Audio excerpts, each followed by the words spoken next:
یہ سورہ اعراف میں وسعت رحمتی کل شیء، میری رحمت جو ہے وہ ہر شے کو اپنے گھیرے میں لیے ہوئے ہے۔ اور ایک حدیث قدسی میں حضور فرماتے ہیں کہ اللہ فرماتا ہے سبقت رحمتی علی غضبی، یقیناً اللہ تعالیٰ سزا دینے والا بھی ہے، شدید العقاب بھی ہے منتقم بھی ہے، لیکن غفور بھی ہے، رحیم بھی ہے، اور غفوری شان بالا تر ہے اس کی سزا والی شان سے۔ لیکن یہ کہ بہرحال وہ ہے، بدلہ دینے والا ہے، سزا دینے والا ہے۔ آخر جہنم کس کے لیے بنائی ہے؟ یہ سارا معاملہ حساب کتاب کس لیے ہو رہا ہے؟ یہ برابر جو درج ہو رہے ہیں کرامن کاتبین جو لکھ رہے ہیں، کیا کے لیے لکھ رہے ہیں؟ It's not exercise in futility, یہ سب کچھ ہوگا، حساب کتاب ہوگا، جزا ملے گی، ٹھیک ہے۔ لیکن اللہ تعالیٰ کی رحمت غالب ہے، وہ رحمت خدا بہانہ جوئی، بہانہ، رحمت خدا من جو بہانہ چاہتی ہے رحمت کا، اور ایک اور اس کا مفہوم لیا گیا بہا نہ جوئی، بہا اس کی قیمت، اللہ کی رحمت جو ہے وہ اپنی قیمت نہیں چاہتی، بہا نہ جوئی۔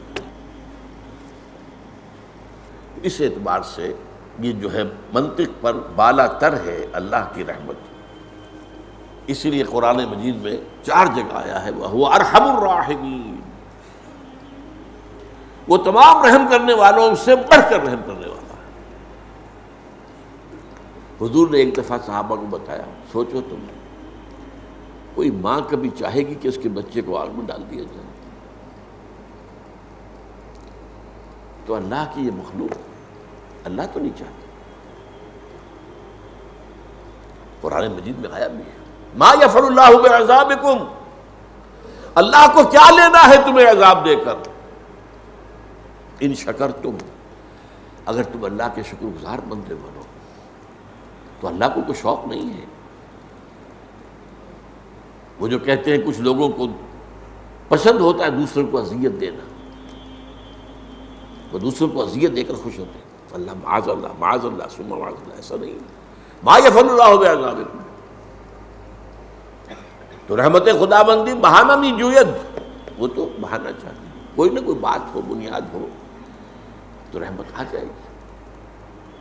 اس پہلو سے فرمایا کہ اگر کسی نے ارادہ کیا بسیئۃ فلم یعملها کتبها اللہ عندہ حسنۃ کاملہ، اب میں نے بتا دیا دونوں امکانات ہیں، یہ بھی کہ وہ کسی معنی کی وجہ سے نہیں کر سکا، تب تو اس کا حق نہیں ہے کہ اس کے کوئی بھی نیکی کے اندراج لے گا، اللہ اس کو کر لے گا، اگرچہ یہاں سکوت ہے اس کے بارے میں، لیکن تجزیہ کریں گے ہم تو یہ بات سامنے آ جائے گی۔ اور اگر واقعی اس کے نیکی کا، اس نے بدی کا ارادہ کیا تھا لیکن پھر خود ہی کچھ اندرونی اس کے اندر جو کشاکش تو رہتی ہے نا، خیر و شر کی کشاکش تو ہمارے اندر رہتی ہے، ہمارا نفس امارہ ہمیں نیچے کھینچتا ہے، روح ملکوتی اوپر کھینچتی ہے۔ یہ تو میں نے آپ کو کئی دفعہ بتایا ہے کہ میں فرائڈ کا، جس کا ذکر میں نے کیا، خواب اسے پتا کیا خواب کس چیز کا نام ہے، وہ صرف وہ نفسانی خوابوں کا تجزیہ کرتا ہے، ملکوتی خواب کا اسے پتہ ہی نہیں، سچا خواب کس کو کہتے ہیں اسے پتہ ہی نہیں۔ لیکن یہ کہ اس شخص کی ایک اعتبار سے میں بہت قائل ہوں اس کی ذہانت کا، اس نے انسان کی اندرونی کیفیت کے 3 درجے معین کیے، اور میں حیران ہوں، یہی 3 درجے ہیں جو قرآن بیان کرتا ہے۔ ایک سب سے نیچے جو ہے نفس امارہ، حیوانی جبلتیں، اینیمل انسٹنکٹس۔ اس نفس امارہ میں یہ بھی ہے کہ کھاؤ، ایک تو پیٹ کی ضرورت ہے، کھاؤ، جسم کی ضرورت، ایک یہ کہ اس میں لذتیں ہوں، اس میں جو ہے وہ طرح طرح کے جو ہے وہ ذائقے ہوں، تنوع ہو، اسراف ہو، نفس امارہ تو چاہے گا ہی۔ نفس ادھر، ایک اس میں روح ملکوتی ہے، وہ اسے اوپر اللہ کے قرب کی طرف لانا چاہتی ہے۔ اللہ کے قرب کا مطلب کیا ہے، کیسے حاصل ہوتا ہے؟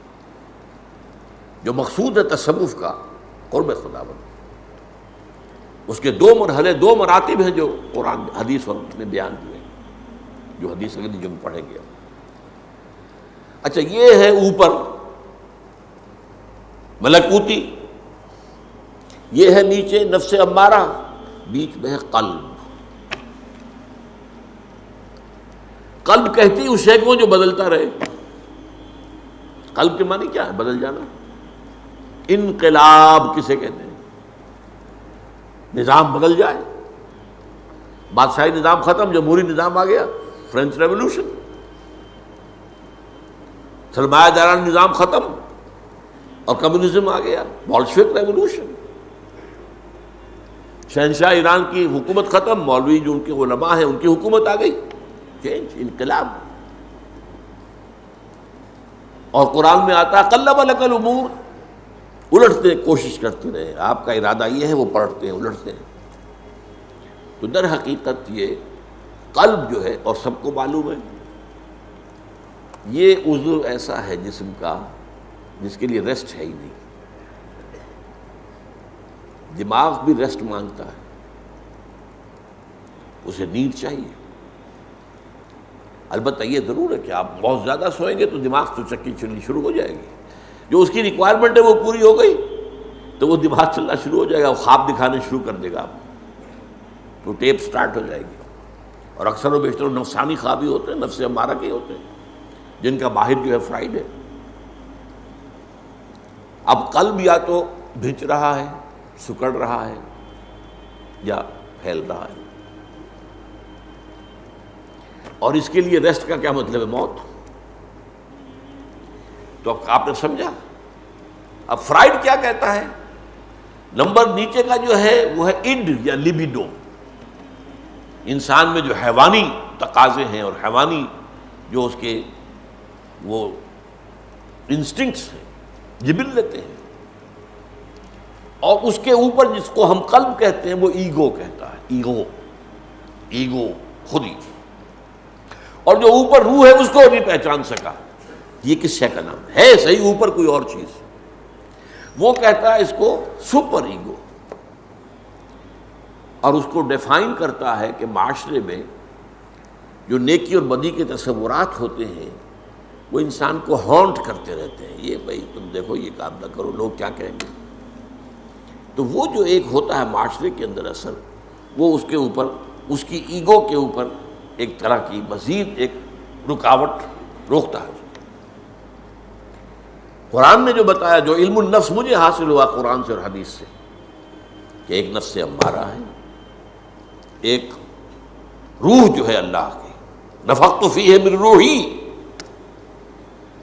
آدم کی تخلیق کے بعد اور اس کے تصفیہ کے بعد پھر اللہ کہتا ہے وَنَفَخْتُ فِيهِ مِن رُوحِي، اس روح کا تعلق ذات باری تعالیٰ کے ساتھ ہے۔ یہ تعلق کیسے ہم نہیں جانتے۔ میں تو کہا کرتا ہوں نا کہ ہم تو یہ بھی نہیں جانتے جان کس چیز کا نام ہے، کہاں ہوتی ہے، جان کا آج بھی نہیں معلوم۔ کیا دل کے بند ہونے سے جان گئی یا دماغ کے ڈیڈ ہونے سے؟ یہ فیصلہ کرنا مشکل ہو جاتا ہے ڈاکٹروں کو۔ برین ڈیتھ یا دل کا معاملہ، تو یہ اصل میں جان ہے کہاں، کس عضو سے وابستہ ہے؟ دل سے وابستہ ہے، دماغ سے وابستہ ہے، کس چیز سے وابستہ ہے؟ اسی طرح روح کے بارے میں ہم کیا سمجھیں گے؟ روح تو زندگی سے کہیں زیادہ لطیف تر شے ہے، یہ زندگی تو حیوانی فینومینن ہے۔ This life, this is animal life, جیسے اور کتے میں ہے، بلے میں ہے، بیل میں ہے، بکرے میں ہے، سب جانے ہیں، اور گھاس کے تنکے میں بھی ہے، اگر وہ اپنی جڑ کے ساتھ جڑا ہوا ہو تو اس میں بھی لائف ہے، نباتاتی لائف اور بایولوجیکل جو ہے حیواناتی لائف۔ لیکن روح کا تعلق جو ہے اتصال بے تکیف بے قیاس، ہست رب الناس را با جان ناس، ایک اتصال ہے، لیکن اس اتصال کی کیفیت کو ہم نہیں جان سکتے۔